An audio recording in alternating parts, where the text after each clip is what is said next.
Hey guys, Drastic here. Now before we get into the video, I just want to say welcome back to the channel if you've been subbed, and welcome back if you are new. So I'm bringing the channel back and we're gonna get back on our content creator grind, so stay tuned for more videos. Now they may come a little slowly until I can get back to the groove and get settled on the type of content I want to focus on, but we are bringing the channel back, so stay tuned for more videos. Now back to the video. Today we're looking at a build that I've been using again recently and I forgot how good it actually is. We're talking about the Rain of Fire Vex Mythic class build. Now I used to have this build way more optimized, but since I deleted my Warlock and made a whole new one, I'm going to be missing some of the gear that I used before. And then with the new mod system that they put into the game, some of the gear is just going to need to be adjusted. But once I get an optimized build, I'll make an update video and let you guys know what's changed, so you guys can see the actual full potential of the build. All right, here we go. Now the three things you want for the basics of the build, if you don't want to go too crazy with it, you just want to test it out, get a feel for it, see if you want to invest in the build, use these three things. Just these as is a really good build, really solid build in PvP. But if you want the full potential, stay for the entire build. So those you want to use are the primary slot fusion rifle, the Vex Mythic class, and the Rain of Fire boots. Just as is, these three things super good in PvP. I really enjoy them, so definitely go test them out. If you like it, come back and finish the rest of the video. We're going to go over all of the details in depth. So I'm assuming you went and tested the build and you liked it and you want to get the full potential of it, so you came back to watch the video. So let's start off with the super and the abilities. Now you can use any super class you want, but I personally enjoy Dawnblade because you can really play two ways with this class. You can be really aggressive with Daybreak, or you can be a little more passive, hold flags, hold some choke points with a low cooldown Well of Radiance. Either choice is very good, so go ahead and pick your poison. So moving on to abilities, I go with Empowering Rift at the moment for the extra damage, kind of to get the build going when I'm in a tight situation. For the jump, I go with Burst Glide. I feel like this is the best jump for movement, and movement is really big in PvP. For the melee, go ahead and use Celestial Fire. It has way more range than Incinerator Snap, and with one of our fragments, it's going to make us radiant for increased damage. For the grenade, I go with Fusion since it blows up twice, and we'll go ahead and get into that when we move on to the aspects, and I'll explain that. So for our first aspect, we want Touch of Flame for those extra add-ons to our grenades. Like I said, with Touch of Flame, this is going to make your fusion grenade explode twice, and this has come in clutch a few times when people didn't expect that grenade to explode twice. For the second aspect, we're going to want Icarus Dash for the added movement and evasiveness. This has come in clutch way more times than I can remember. It's just really good movement, really good evasiveness, and that's huge. Like I said, in PvP, it's a really big thing for movement. Now for fragments, there are three that are must-haves in this build, which are Ember of Empyrean, which extends our radiant buff when we get a solar kill, whether that be a weapon or an ability. The next one's going to be Ember of Torches, which makes you radiant when you hit someone with your charge melee, which is what I was talking about with Celestial Fire. We want that range melee ability, so if someone's a bit further than we expect, we can hit them with this because it does have a little bit of tracking to it. So definitely Celestial with Ember of Torches is the play. The next one we're going to talk about is Ember of Solace. This one's going to give your radiant and restoration effects have an increased duration. I believe it bumps you up to an 11-second timer, so that's really big. So pairing Ember of Solace with Ember of Empyrean, we're always going to have a radiant buff. Pretty much uptime is going to be all the time. The final slot can be any of your choosing. I use Ember of Searing personally just for that extra recovery, since the build needs it. I needed that extra 10, so I just put this one on. Now we already mentioned the weapons and the exotic you'll need, but I'm going to quickly cover a few small things on those topics. For the primary, any fusion rifle will work with this build, so there's plenty of choices. If you don't have a fusion rifle for this slot, that's okay. You can use whatever you want. I would definitely invest in a fusion rifle. I'm currently using the Iron Banner Strand Fusion Pressurized Precision with the shown perks right here. We got High Impact, Moving Target, Enhanced Battery Fluted. I wish I had Liquid or a Range Mass Sword, but that's okay. Not perfect, but very good. Next is the Vex Mythic class. The only thing I'm going to say about Vex is you want the Catalyst. The Catalyst is huge. It states, while in full auto mode, final blows grant increased damage, accuracy, and stability, essentially giving you Rampage with extra accuracy and stability. It just feels way better with this proc. So if you don't have this, definitely find a team and get this Catalyst. And for the boots, we got the exotic Rain of Fire. This exotic feels so slept on nowadays in PvP when it's paired with Vex. Seeing as Vex is a fusion, we're reaping all the benefits of the exotic. The only part of the exotic we're really looking at is final blows with these weapons make you radiant. And we're talking about fusion rifles and linears. Fusion rifle is going to be our main thing because, again, our primary is a fusion and our secondary is a fusion. So we get all the benefits with our Vex and our primary fusion. So if we get a kill with either of our weapons, we get increased damage for both of them. Pairing that with our fragments and melee ability, we have huge amounts of uptime for increased damage. Now going even further, we can also stack our Vex Catalyst. If you remember, gives us Rampage. So now we have 2 different stacks of increased damage. And then plus you can go even further with that if you pair both of those with Solar Surge mods, and you'll get some crazy damage numbers. Finally, we're gonna go over our armor very quickly. As far as stats, I tried going for Recov, Discipline, and Intellect, as I think these are probably the more important bunch for the Warlock. So as far as these go, it's more personal preference. If you want to spec into something else, go ahead. Definitely spec into Recov though. Also, we want to prioritize the mods we go over next versus the stat mods. So starting off with the helmet, we want to spec into 3x solar targeting for the ADS and the accuracy. Since Vex does have a tiny bit of recoil, we'll go ahead and mitigate that with those 3 mods. For the arms, we're gonna go with 2x dexterity for the handling increase, making Vex feel really good when I'm swapping between the fusion, whatever.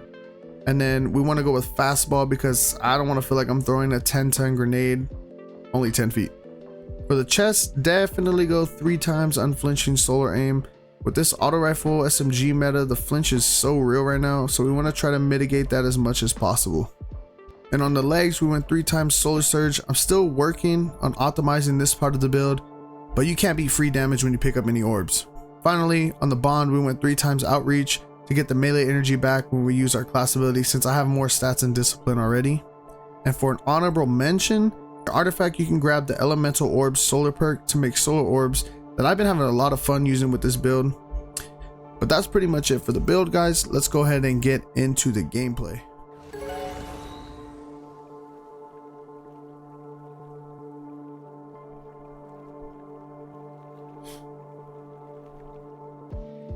Fuck with this map.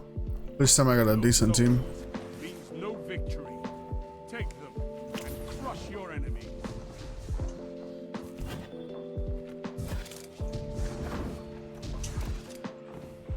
Enemy claims. Just nobody's gonna come cap. Got it. They're gonna go to C for some reason. Why?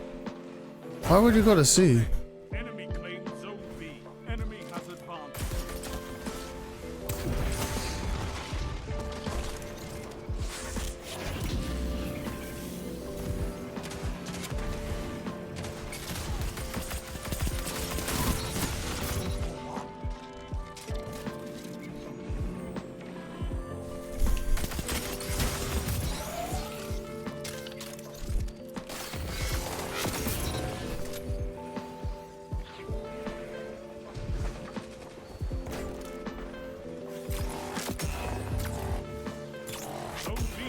Oh, you lucky biatch.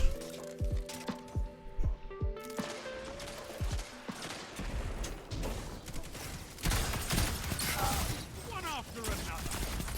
2-for-1. 3 opponents. Oh my god, I'm popping off.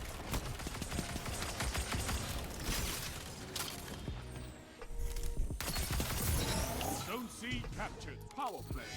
Keep the pressure on.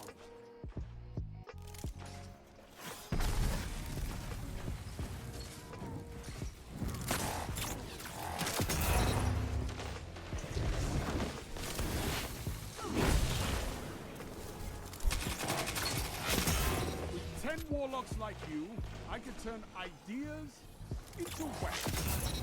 What can stop you if you fight? Yo, what's going on right now? Nothing. Zone C lost.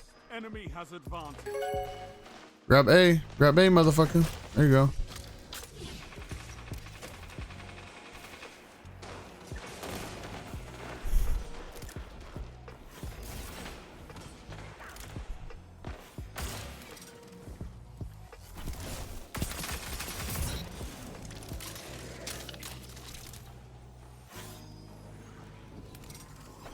You captured Zone A.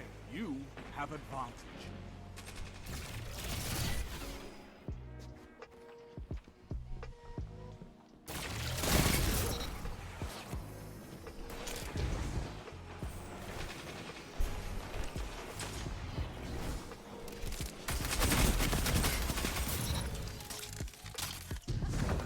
Back up real quick. Let me regroup the team.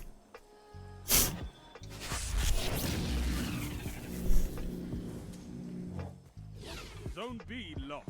Enemy has zone advantage. Oh man.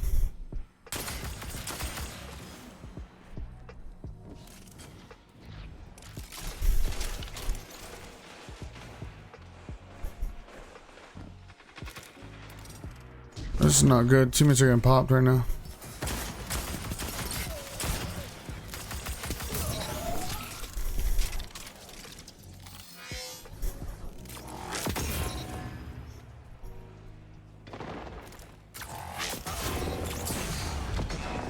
Oh my god. That's not good. No bueno, no bueno, no bueno.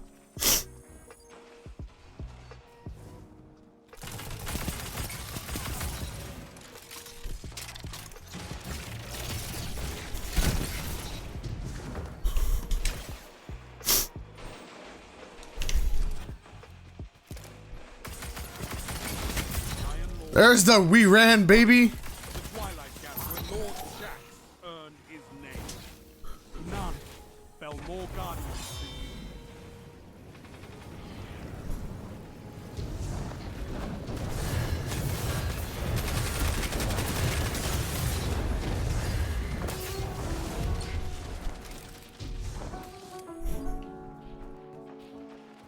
That was a terrible super.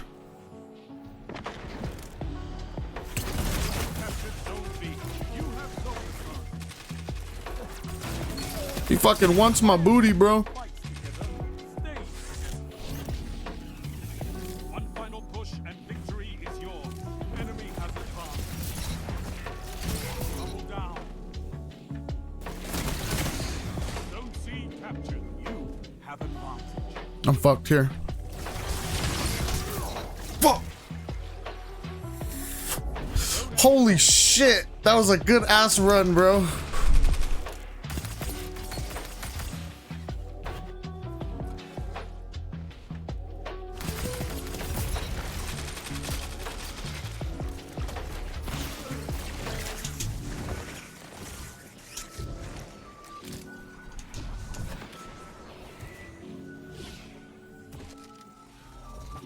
Zone C lost. Power. Enemy has your zone. A well-fought victory.